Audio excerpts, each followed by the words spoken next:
G7 ഉച്ചകോടിക്കായി Modi എത്തിക്കഴിഞ്ഞു. അപ്പോൾ ലോകം മുഴുവൻ മോദിയിലേക്ക് ഉറ്റുനോക്കുകയാണ്. G7 ഉച്ചകോടിയിൽ ഇന്ത്യ ഇല്ലാതെ എങ്ങനെ എന്നായിരുന്നു കാർണി അന്ന് പറഞ്ഞിരുന്നത്. അങ്ങനെയാണ് കാനഡയിലേക്ക് മോദി പോകില്ല എന്നുള്ള മാധ്യമ റിപ്പോർട്ടുകളെ തള്ളിക്കൊണ്ട് മോദി G7 ഉച്ചകോടിയിൽ പങ്കെടുക്കും എന്നുള്ള വാർത്ത പുറത്തു വന്നതും മോദി പോയതും. അപ്പോൾ ലോകത്തിനാകെ ഇന്ത്യ ഇന്ന് ഒരു മധ്യസ്ഥന്റെ സ്ഥാനത്താണ്. ലോകത്തുണ്ടാവുന്ന സംഘർഷങ്ങളിൽ ഇന്ത്യ എന്തു പറയുന്നു എന്ന് ലോകരാഷ്ട്രങ്ങൾ നോക്കുന്നുണ്ട്. മറ്റെന്തൊക്കെയാണ് G7 ഉച്ചകോടിയിൽ ഇന്ത്യൻ പ്രധാനമന്ത്രി നരേന്ദ്രമോദി എത്തുമ്പോൾ ലോകം ഉറ്റുനോക്കുന്നത്? G7 ഉച്ചകോടി ഇന്ന് കാനഡയിൽ ആരംഭിക്കുകയാണ്. പ്രസിദ്ധമായ റോക്കി പർവ്വത നിരക്ക് കീഴില് ആൽബർട്ട എന്ന് പറയുന്ന പ്രദേശത്താണ്, പ്രകൃതി സുന്ദരമായ പ്രദേശത്താണ് ഇത്തവണ ഉച്ചകോടിക്ക് വേദി ഒരുങ്ങുന്നത്. G7 50ാമത്തെ ഉച്ചകോടി എന്ന പ്രാധാന്യവും ഇതിനുണ്ട്. നമുക്കറിയാം, G7 ലോകത്തിലെ ഒരു കാലത്തുണ്ടായിരുന്ന 5 വൻ ശക്തികളാണ് ഉള്ളത്. അത് അമേരിക്കയാണ്, ജപ്പാനാണ്, ജർമ്മനിയാണ്, ഫ്രാൻസാണ്, ഇറ്റലിയാണ്, പിന്നെ കാനഡയുണ്ട്, ഏറ്റവും ഒടുവിൽ യൂറോപ്യൻ യൂണിയനുമുണ്ട്. പക്ഷെ അതിന് പുറമെ കഴിഞ്ഞ കുറെ നാളുകളായിട്ട് ഇന്ത്യയുടെ പ്രധാനമന്ത്രി നരേന്ദ്രമോദിയെ കൂടി ആ ഉച്ചകോടിയിലേക്ക് ക്ഷണിക്കാറുണ്ട്. അത് കാരണം ലോകത്തിന്റെ വികസനം ചർച്ച ചെയ്യുന്ന ഒരു വേദിയിൽ ഇന്നത്തെ നിലയ്ക്ക് ഇന്ത്യയെ മാറ്റി നിർത്താൻ കഴിയില്ല, നരേന്ദ്രമോദിയെ മാറ്റി നിർത്താൻ കഴിയില്ല എന്നുള്ള ബോധം കൊണ്ടാണ്. ഇത്തവണ നമ്മൾ നേരത്തെ ഒരിക്കൽ ചർച്ച ചെയ്തതാണ്. കാനഡയിൽ വെച്ച് നടക്കുന്ന ഉച്ചകോടി ആയതുകൊണ്ട് ഇന്ത്യയെ ക്ഷണിക്കുമോ, മോഡിയെ ക്ഷണിക്കുമോ എന്നൊക്കെയുള്ള സംശയങ്ങൾ ഉണ്ടായിരുന്നു. ഇന്ത്യയും കാനഡയും തമ്മിലുള്ള നയതന്ത്ര ബന്ധം മോശമായിരുന്നു. ആ പശ്ചാത്തലത്തിൽ ഇന്ത്യയെ ഒഴിവാക്കാൻ ഇടയുണ്ട് എന്നൊക്കെയുള്ള വാർത്തകൾ പ്രചരിപ്പിക്കുകയും ചെയ്തു ചിലര്. പക്ഷെ ഈ ഉച്ചകോടിക്ക് മുന്നോടിയായിട്ട് കാനഡിയൻ പ്രധാനമന്ത്രി മാർക്ക് കാർണി നരേന്ദ്രമോദിയെ വിളിച്ച്, താങ്കൾ വന്നേ പറ്റുള്ളൂ, താങ്കൾ ഇല്ലാതെ എങ്ങനെയാണ് G7 ഉച്ചകോടി നടത്തുക എന്ന് പറഞ്ഞായിരുന്നു മോഡിയെ ക്ഷണിച്ചത്. അക്കാര്യം അദ്ദേഹം പരസ്യമായിട്ട് പൊതുമണ്ഡലത്തിൽ അവതരിപ്പിക്കുകയും ചെയ്തു, എന്തുകൊണ്ടാണ് മോഡി വരണം എന്ന് ഞങ്ങൾ നിഷ്കർഷിക്കുന്നത് എന്നത്. ഏതായാലും ഇന്ന് വെളുപ്പിന് പുലർച്ചെ നരേന്ദ്രമോദി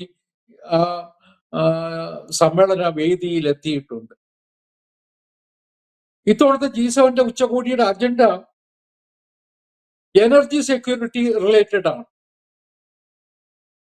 ഊർജ മേഖലയിലുള്ള പ്രതിസന്ധി പരിഹരിക്കാനും അതിനെ സുഗമമാക്കാനും വേണ്ടുന്ന നടപടികൾ, അവിടെ വേണ്ടുന്ന നിക്ഷേപം, അവിടെ ഇന്നുള്ള ചെലവുകൾ ചുരുക്കുന്നത് തുടങ്ങിയ പ്രശ്നങ്ങളാണ് ചർച്ച ചെയ്യാൻ പോകുന്നത്. അതാണ് അജണ്ടയിലുള്ളത്. പക്ഷേ നമ്മൾ ഓർക്കേണ്ടത്, ഇന്നത്തെ സാഹചര്യം, ലോകത്തിലെ സാഹചര്യം കൂടി ഈ രാഷ്ട്ര തലവന്മാർ ഒന്നിച്ചു ചേരുമ്പോൾ ചർച്ച ചെയ്യാതിരിക്കാൻ കഴിയില്ല എന്നത് എല്ലാവർക്കും അറിയാം. ഞാൻ സൂചിപ്പിച്ചത് ലോകത്ത് നടക്കുന്ന 3 പ്രധാനപ്പെട്ട യുദ്ധങ്ങൾ തന്നെയാണ്. ഏറ്റവും ഒടുവില് ഇസ്രായേലും ഇറാനും തമ്മിലുള്ള പോരാട്ടം, അതിനു മുമ്പ് ഇസ്രായേലും ഗാസയിൽ നടത്തിയിട്ടുള്ള അക്രമങ്ങൾ, അല്ലെങ്കിൽ പാലസ്തീനുമായിട്ടുള്ള ഹമാസുമായിട്ടുള്ള പോരാട്ടം, റഷ്യയും യുക്രൈനും തമ്മിലുള്ള യുദ്ധവും അത് മാസങ്ങളായിട്ട് നീണ്ടു നിൽക്കുന്നു. അതിന് പരിഹാരം കാണുമെന്ന് പ്രസിഡന്റായിട്ട് തെരഞ്ഞെടുക്കപ്പെട്ട വേളയിൽ ഡൊണാൾഡ് ട്രംപും മറ്റും വിളിച്ചു കൂവിയിരുന്നെങ്കിലും ഒന്നും ചെയ്യാൻ ആർക്കും കഴിഞ്ഞിട്ടില്ല. ഇന്നിപ്പോ G7 ഉച്ചകോടിക്ക് അരങ്ങൊരുങ്ങുന്നതിന് തൊട്ട് മുമ്പ് വ്യാപകമായ അക്രമമാണ് യുക്രൈനിൽ റഷ്യ നടത്തിയത് എന്നുള്ള വാർത്തകളും വരുന്നുണ്ട്. അപ്പൊ തീർച്ചയായിട്ടും ഈ 3 സംഘർഷങ്ങളുടെ ഒരു പിന്നാമ്പുറങ്ങളിലേക്ക്, അതിന്റെ കാരണങ്ങളിലേക്ക് G7 കടന്നു ചെല്ലാതിരിക്കാൻ കഴിയില്ല എന്നത് തീർച്ചയാണ്. ഇന്നിപ്പോ കാനഡയിലേക്ക് ലോകം ഉറ്റുനോക്കുന്നത് ഈ യുദ്ധങ്ങൾക്ക് ഏതെങ്കിലും വിധത്തിലുള്ള പരിഹാരം നിർദ്ദേശിക്കാൻ ഇവർക്ക് കഴിയുമോ എന്നത് തന്നെയായിരിക്കും എന്ന് വിശ്വസിക്കുന്ന ഒരാളാണ് ഞാൻ. നരേന്ദ്രമോദിയെ പോലുള്ള ഒരു നേതാവ് G7 ഉച്ചകോടിയിൽ ഉണ്ടാകുമ്പോൾ മുൻകാലങ്ങളിലൊക്കെ നമ്മൾ കണ്ടിട്ടുണ്ട്. G7-ലായിക്കോട്ടെ, G20-ലായിക്കോട്ടെ, ബ്രിക്സിലായിക്കോട്ടെ, അങ്ങനെയുള്ള ആഗോള വേദികളിലൊക്കെ തന്നെ മുന്നിൽ നിറഞ്ഞു നിൽക്കുന്നത് നരേന്ദ്രമോദിയാണ്. നരേന്ദ്രമോദിയെ മുന്നിൽ നിർത്തി മറ്റുള്ളവർ പിന്നിൽ നിൽക്കുന്ന കാഴ്ച നമ്മൾ പലപ്പോഴും കണ്ടിട്ടുണ്ട്. ആ ഒരു അപ്രമാദിത്വം, ആ ഒരു അംഗീകാരം, അത് ഇന്ത്യൻ ജനാധിപത്യത്തിന് കിട്ടിയ അംഗീകാരമാണ്. നരേന്ദ്രമോദി എന്ന വ്യക്തിക്ക് എന്നതിലുപരി ഇന്ത്യക്ക് ലോകത്തിന്റെ മുമ്പിൽ ലഭിക്കുന്ന അംഗീകാരമാണ്. അതിന് വഴിയൊരുക്കിയത് നരേന്ദ്രമോദിയാണ് എന്നതും വേറെ സംശയമില്ലാത്ത കാര്യമാണ്. ഇന്നിപ്പോ മോഡി അവിടെ എത്തുന്ന സമയത്ത് ഇന്ത്യയുടെ സ്ഥിതി എന്താ? ലോകത്തിലെ ഏറ്റവും വേഗത്തിൽ വികസിക്കുന്ന രാജ്യം എന്ന ഖ്യാതി ഇന്ത്യക്ക് ഉണ്ടെന്ന്. ലോകത്തിലെ 4ാമത്തെ സാമ്പത്തിക ശക്തിയാണ് ഇന്ത്യ എന്നതും അംഗീകരിക്കപ്പെട്ടു കഴിഞ്ഞു. ഏറെ താമസിക്കാതെ നമ്മൾ 3ാമത്തെ സാമ്പത്തിക ശക്തിയായിട്ട് വളരുകയും ചെയ്യും. അതിനൊക്കെ ഉപരി സർവീസ് മേഖലയിൽ ഈ കഴിഞ്ഞ കാലഘട്ടത്തിലെ ഏറ്റവും വലിയ നേട്ടമുണ്ടാക്കിയ രാജ്യം ഇന്ത്യയാണ്. 60.1%. ഇറ്റലിയും ജപ്പാനും UK-യും ജർമ്മനിയും ഒക്കെ ഇന്ത്യക്ക് പിന്നിലാണ്. അമേരിക്ക അതിനേക്കാൾ പിന്നിലാണ്. ഇൻഡസ്ട്രിയൽ ഗ്രോത്ത്, വ്യാവസായിക വളർച്ച, അതിലും ഇന്ത്യ വളരെ മുന്നിൽ നിൽക്കുന്നു. ഇന്ത്യ 6.9% വളർച്ച നേടുമ്പോൾ കാനഡയും അമേരിക്കയും UK-യും ഒക്കെ ഇന്ത്യക്ക് പിന്നിൽ, വളരെ പിന്നിലാണ്. നിർമ്മാണ മേഖലയിൽ, മാനുഫാക്ചറിംഗ് സെക്ടറിൽ ഇന്ത്യ മുന്നിൽ നിൽക്കുന്നു. അതിന് പുറമെയാണ് GDP ഗ്രോത്ത്. നമ്മൾ ഈ കഴിഞ്ഞ വർഷം 6.2% നേടി എന്നാണ് അവകാശപ്പെടുന്നത്, അല്ലെങ്കിൽ കണക്കുകൾ അങ്ങനെയാണ്. ഇവിടെയാണ് നമ്മൾ കാണേണ്ടത്. ജപ്പാന്റെ വളർച്ച 0.6% ആണ്. UK 1.1% ആണ്. ഫ്രാൻസ് 0.6% ആണ്. അതേപോലെ ഇറ്റലി 0.4% ആണ്. അങ്ങനെയുള്ള വേളയിലാണ് ഇന്ത്യ 6.2% വളർച്ച നേടിക്കൊണ്ട് മുന്നിൽ നിൽക്കുന്നത്. അപ്പോ ഇന്ന് നരേന്ദ്രമോദി ചെല്ലുമ്പോ അദ്ദേഹത്തിന് നയതന്ത്ര തലത്തിലുള്ള അംഗീകാരം മാത്രമല്ല, ഒരു പെർഫോമിംഗ് പ്രൈം മിനിസ്റ്റർ, ഒരു പെർഫോമിംഗ് രാഷ്ട്രത്തിന്റെ തലവൻ എന്നുള്ള അംഗീകാരത്തോടു കൂടി തന്നെയാണ് അദ്ദേഹം എത്തുന്നത്. ഇവിടെ നമുക്കറിയാം, ഇവിടെ ചില പ്രശ്നങ്ങൾക്ക് പരിഹാരം എളുപ്പമല്ല. ഹമാസിനെതിരെ ഇസ്രായേൽ നടത്തിയ അക്രമങ്ങൾക്ക് കാരണം എന്താണെന്നുള്ളത് നമ്മൾ കണ്ടിട്ടുണ്ട്. 10,200 പേരെ ഇസ്രായേലിൽ ചെന്ന് നുഴഞ്ഞു കയറി ഹമാസ് ഭീകരന്മാർ കൂട്ടക്കൊല ചെയ്യുകയായിരുന്നു. അതിനൊപ്പം 250-300 പേരെ ബന്ദികളാക്കുകയും ചെയ്തു. അതിനെ തുടർന്ന് നിവൃത്തിയില്ലാതെയാണ്, വേറെ നിർവാഹമില്ലാതെയാണ് ഇസ്രായേല് ഹമാസിനെതിരെ തോക്ക് നിവർത്തി വെച്ചത്. ഇപ്പോ ഗാസ മുനമ്പ് അക്ഷരാർത്ഥത്തിൽ തകർന്ന് തരിപ്പണമായിരിക്കുന്നു. ഹമാസിന്റെ അവസാനത്തെ പടയാളിയെയും കൊണ്ടേ ഞങ്ങൾ പോരുള്ളൂ എന്ന നിലപാട് ഇസ്രായേൽ എടുത്തിട്ടുണ്ട്. അതിൽ ലോകരാജ്യങ്ങളൊക്കെ ഇസ്രായേലിനൊപ്പമായിരുന്നു. കാരണം ഭീകരവാദത്തിനെതിരായ പോരാട്ടത്തിൽ ലോകരാജ്യങ്ങൾ എപ്പോഴും ഒന്നിച്ചു നിൽക്കും. അത് ഓപ്പറേഷൻ സിന്ദൂറിന്റെ സമയത്ത് നമ്മൾ കണ്ടതാണ്. ഇന്ത്യക്കൊപ്പം എല്ലാവരും നിന്നു. എല്ലാവരും കൈയടിച്ച് അതിനെ മോഡിയുടെ ഗവൺമെന്റ്, നമ്മുടെ സൈന്യം നടത്തിയ നീക്കങ്ങളെ അനുമോദിക്കുന്നത് നമ്മൾ കണ്ടതാണ്. അതേപോലെ തന്നെയാണ് ഇപ്പോഴത്തെ ഗാസയിലെ ഇസ്രായേലിന്റെ പോരാട്ടത്തെയും കാണേണ്ടതും കാണുന്നത്.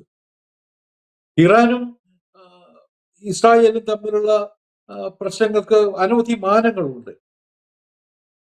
പക്ഷെ ഇന്നിപ്പോ നമ്മൾ കാണുന്ന ഒരു ചിത്രം, ഇസ്രായേൽ പ്രധാനമന്ത്രി നെതന്യാഹുവിന്റെ ഒരു പ്രസ്താവന കണ്ടു.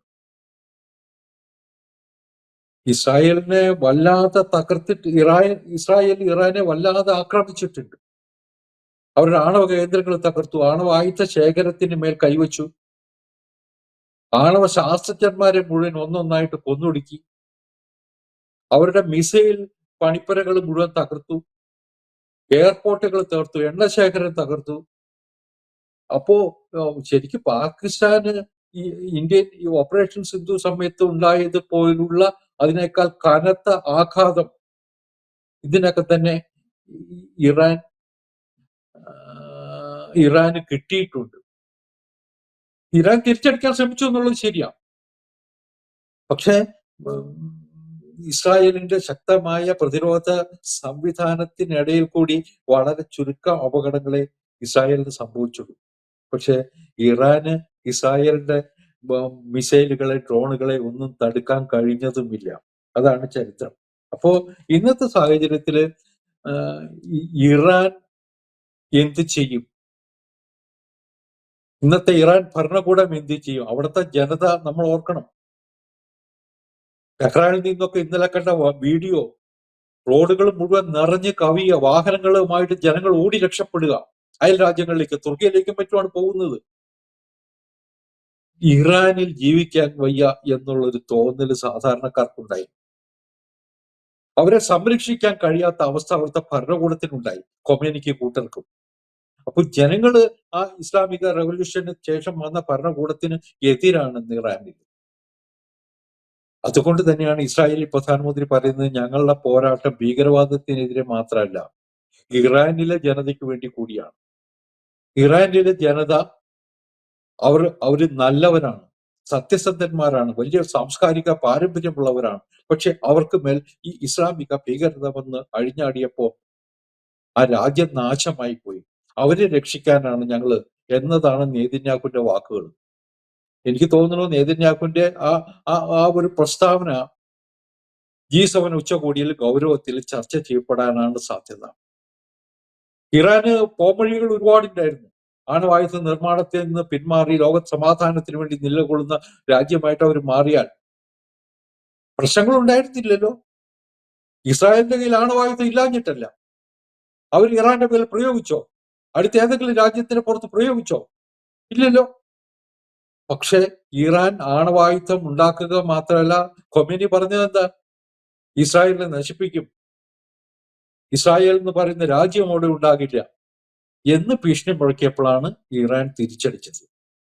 അതും നമ്മൾ മനസ്സിലാക്കണം. അതും G7 ചർച്ചാ വിഷയമാകും എന്നാണ് ഞാൻ വിചാരിക്കുന്നത്. തീർച്ചയായിട്ടും ഗൗരവമുള്ള വിഷയങ്ങളാണ് G7 ഉയർന്നു വരുന്നത്. അവിടെ തീരുമാനമെടുക്കുന്നതില്, നിലപാടുകൾ സ്വരൂപിക്കുന്നതില്, ഏകോപിപ്പിക്കുന്നതില് ഇന്ത്യയുടെ പ്രധാനമന്ത്രി എന്ന നിലയിൽ ഒരു ക്ഷണിതാവായിട്ടാണ് G7 എത്തുന്നതെങ്കിലും മോഡിക്ക് ഒരു വലിയ റോൾ ഉണ്ടാകും. ഒരു കാര്യം കൂടി സൂചിപ്പിക്കേണ്ടതുണ്ട്. നിജാർവാദത്തിന് ശേഷം കാനഡയില് ഖാലിസ്ഥാൻ ഭീകരവാദികൾ അഴിഞ്ഞാടിയത് നമ്മൾ കണ്ടതാണ്. ഇന്ത്യ ഗവൺമെന്റിനെതിരായിട്ട്, ഇന്ത്യ ഗവൺമെന്റ് തലപ്പത്തുള്ളവർക്കെതിരായിട്ട് പല ഭീഷണികളും ഉയർന്നു. നരേന്ദ്രമോദി കാനഡയിലേക്ക് ചെല്ലുന്നു എന്ന് കണ്ടപ്പോൾ ചില ഖാലിസ്ഥാൻ പ്രസ്ഥാനങ്ങള് മോഡി വരട്ടെ, ഞങ്ങൾ അയാളെ നാമാവശേഷമാക്കും എന്നുള്ള ഭീഷണിയും മുഴക്കി. പക്ഷേ G7 ഉച്ചകോടിയുടെ കനത്ത സുരക്ഷാ വലയത്തിനുള്ളിൽ അത്തരത്തിലുള്ള സംഭവങ്ങളൊന്നും നടക്കില്ല എന്ന് എല്ലാവർക്കും അറിയാം. പക്ഷെ ഇന്ന് രാവിലെ വിരലിലെണ്ണാവുന്ന ഖാലിസ്ഥാൻവാദികൾ ആ പതാകയും ഉയർത്തിക്കൊണ്ട് കിൽ കിൽ മോഡി എന്ന് പറഞ്ഞ് പ്രകടനം നടത്തി. അതൊരു ഗൗരവമുള്ള പ്രശ്നം തന്നെയാണ്. അത് ഖാലിസ്ഥാൻ വാദികളെ വെച്ച് പൊറപ്പിക്കണോ വേണ്ടിയോ എന്ന് കാനഡയുടെ പുതിയ പ്രധാനമന്ത്രി മാർക്ക് കാർണി ചിന്തിക്കേണ്ട വിഷയവും കൂടിയാണ്. അതും G7 പരിഗണനയിൽ വരും എന്നാണ് ഞാൻ വിചാരിക്കുന്നത്.